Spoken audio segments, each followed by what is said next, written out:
তো ৰাইজসকল, আজি যিহেতু ৰবিবাৰ, কিবা এটাতো স্পেচিয়েল হ'ব লাগিব, মানে খাব লাগিব আৰু বনাই। অকণমান ধৰিব পাৰিছে কি খাম জানেনে? ফুচকা খাম ৰ'ব আজি বনাই।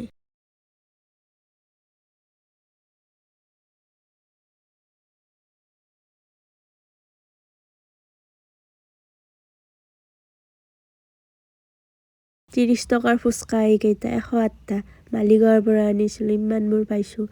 আৰু এয়া আমাৰ ঘৰৰে ধনিয়া পাত কেইটামান ল'ব আহিছোঁ। কাটি দিলোঁ এয়া, এতিয়া এইখিনি খুন্দি ল'ম ধুনীয়াকৈ। ঘৰত বনাই খালে কিমান বেছিকৈ খাব পাৰি আৰু মানে কিবা এটা ভাল লাগে হয়নে? বাহিৰত খালে কিবা এটা ঘিণা লাগে, বেলেগে দিয়ে সেনেকৈ। কেনেকৈ বা বনাইছে, কি কৰি বনাইছে সেইবিলাকো চিন্তা হৈ থাকে। সেইকাৰণে আৰু ঘৰতে বোলো বনাই খাওঁ আৰু। বাহিৰত 10 টকাত কেইটা দিয়ে, 3টা বা 4টা দিয়ে আৰু। সেইকাৰণে মানে কিনি আনিছিলোঁ, সেইবাবে বনাওঁ আৰু ঘৰতে এয়া।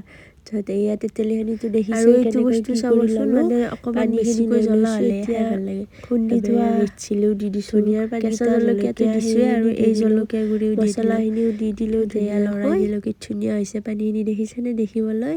তাৰপিছত নিমখ দিব পাহৰিছিলোঁ, আকৌ এয়া ক'লা নিমখ অকণমান দি দিলোঁ। মানে ক'লা নিমখটো দিলে বেছি এটা সোৱাদ লাগিব, বেলেগ এটা। আকৌ এইবাৰ দি দিলোঁ, আলুখিনি এনেকৈ সানি ল'লোঁ গেলা চতাই দি। মানে কাম বহুত থাকে, কষ্ট কৰিব লাগে, তেতিয়া আৰু মানে খাৱাৰ টাইমত সোৱাদখিনি মানে কষ্টখিনি পাহৰি যোৱা যায় আৰু।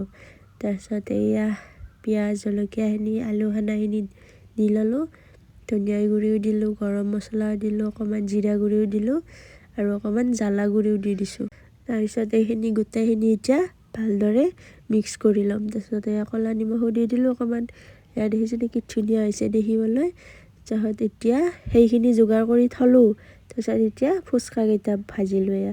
মানে লাষ্টত ভাজিছোঁ যিহেতু সেমটি যাব পাৰে সেইবাবে।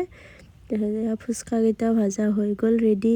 এয়া আলু সনা, তাৰপিছত এয়া ফুচকাৰ পানীখিনি হৈ গ'ল। এয়া দেখিছেনে কি ধুনীয়া গোটাও হৈছে, মানে একেবাৰে ধুনীয়া লাগিব আৰু খাই আজি। তাৰপিছত এয়া ফুচকাকেইটা দুটামান ভাঙি দিলোঁ ওপৰত। তাৰপিছত এতিয়া শুনকচোন কি ধুনীয়া আৱাজ।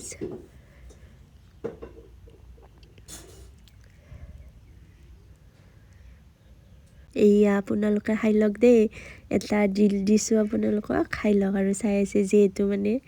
তাৰপিছত এয়া এতিয়া আমি চবেই খাম আৰু।